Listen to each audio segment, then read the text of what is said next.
Thank you, Mr. McDonald, who sadly can't be here, Ms. Herrera, Superintendent Jordan, school board, staff, fellow teachers, parents, and particularly you, the 2014 class of Jordan Matthews. I'm going to slaughter some Spanish now. Los padres, familia y amigos hispanos, por favor, despuésmente no voy a dar discurso en español, porque mi español es horrible. Lo siento mucho. I can't tell you what a great honor and privilege it is to have this opportunity to speak. But I have to tell you something that I feel like the universe has a slightly warped sense of humor. Because for 11 years, I stood in the hot sun out there watching and listening to commencement speakers after commencement speaker, often wondering whether I was going to pass out or whether the tuba player, Austin Parton, was going to get struck by lightning. During those singles and hours under the hot sun, I would be thinking of all the things I would say if I were the commencement speaker, never having any idea that at some point I would actually have the opportunity to do this so. And then realizing at that moment that, oh, now I have to write the speech. I am the commencement speaker.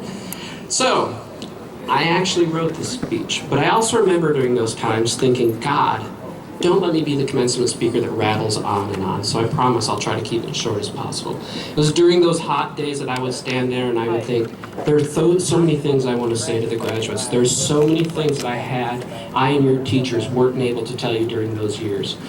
And I know I'm not alone in this, because I've talked with your teachers and I've talked to your parents, and I've become aware that all the things we had wished we had said, but we never really had the time, even though those 13 years seem like a long time.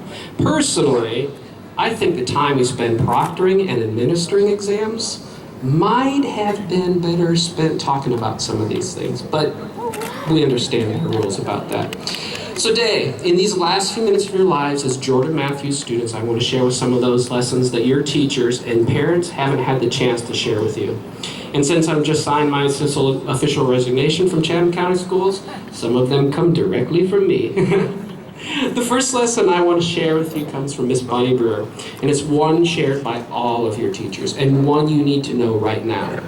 After today, there is no time makeup, there are no acceptable tardies, there's no credit recovery, and there are no excused absences in this world. Your boss will not excuse you if you come in late because you need a Bojangles biscuit and a cup of tea.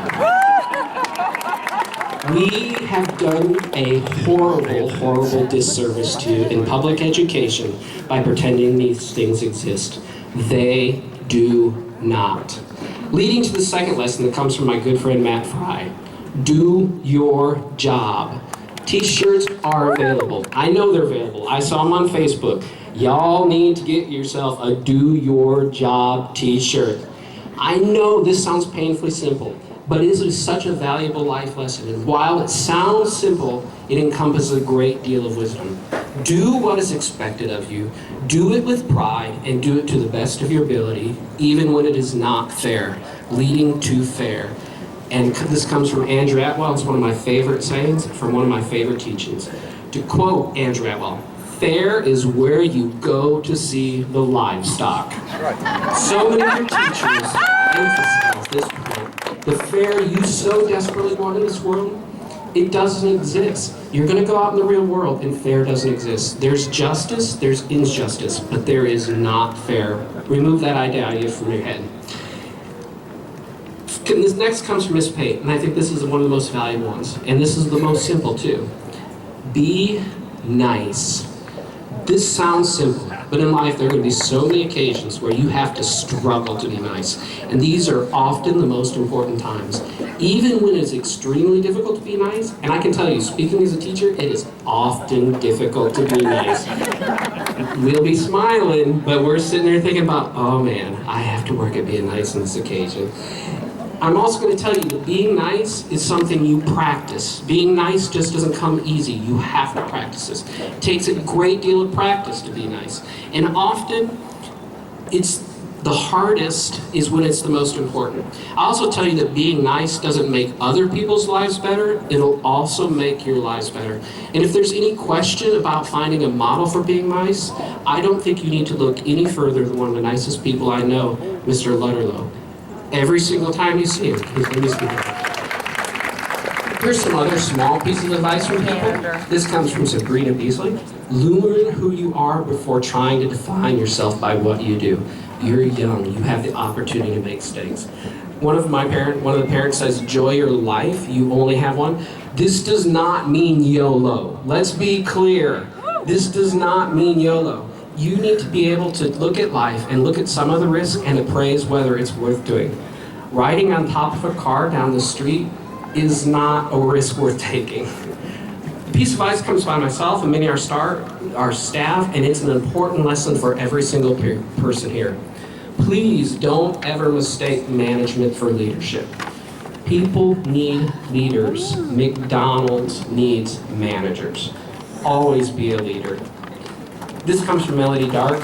Don't live in the past. Receive life from your past. The things you've done in the past aren't relevant for right now, nor is it concrete pathway to your future. It's the lessons you've learned from your past that will carve out your walk in life.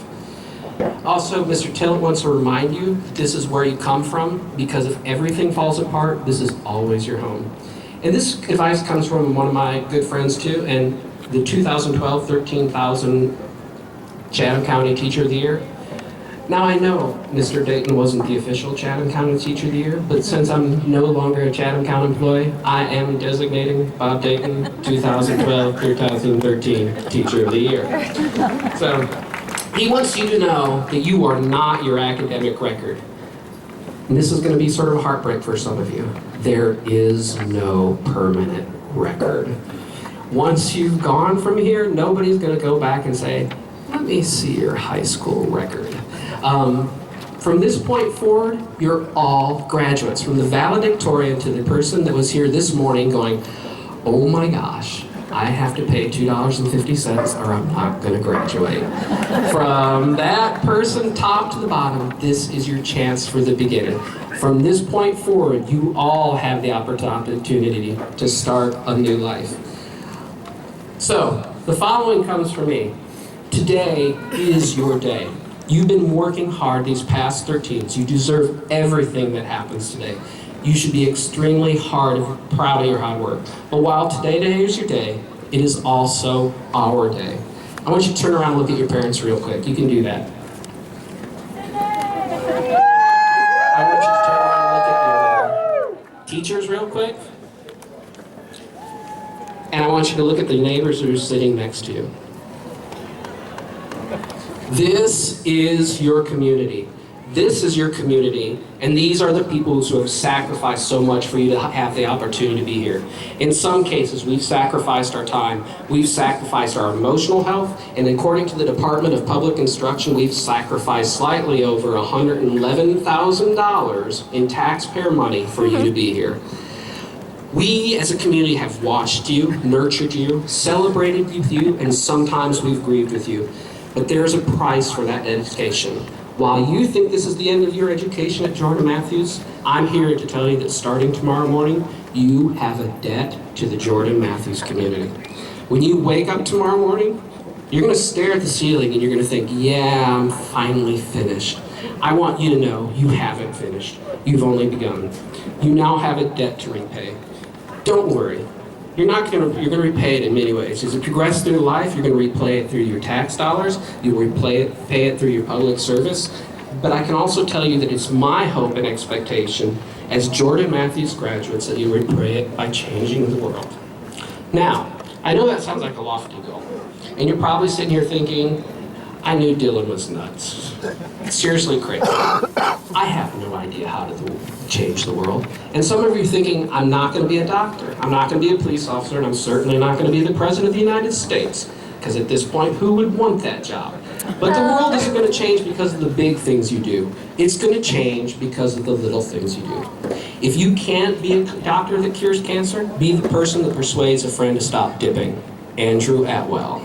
If you can't bring about world peace, be the person that advocates for peace among your neighbors. If you can't solve the problem of hunger, be the person that volunteers at the local food bank. You are all capable of making positive change. And many of you making small daily changes is far more important than one of you making one big change. When you go out in the world, I want you to represent Jordan Matthews exactly the way I see you all. As a school community that has already endured so many changes that are going to happen in this state, this nation, and this world. You understand tolerance. Many of you understand injustice, and most of you know that the only way you can get along is by being nice. As Jordan Matthews graduates, I want you to go out and show the world how to be a better place by example. When I started teaching at Jordan Matthews 12 years ago, I'd anticipate I would only be staying for 1 year.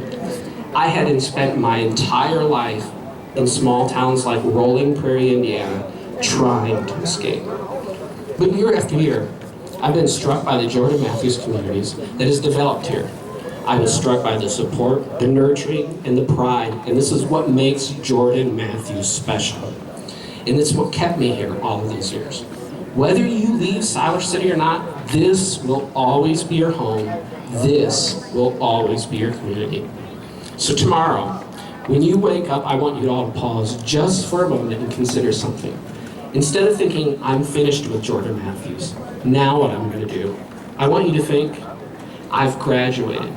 I've moved to the next level, and I want you to consider how you, the 2014 graduates of Jordan Matthews, can do to repay the debt we all have to the Jordan Matthews communities. I want you all to take your little steps to change the world. And finally, I want you to know, we as a community are proud of you and all your achievements, and we love you all, and we have high expectations of you. And as I so fondly remember from all those daily announcements, it's always a great day to be a Jet. Thank you.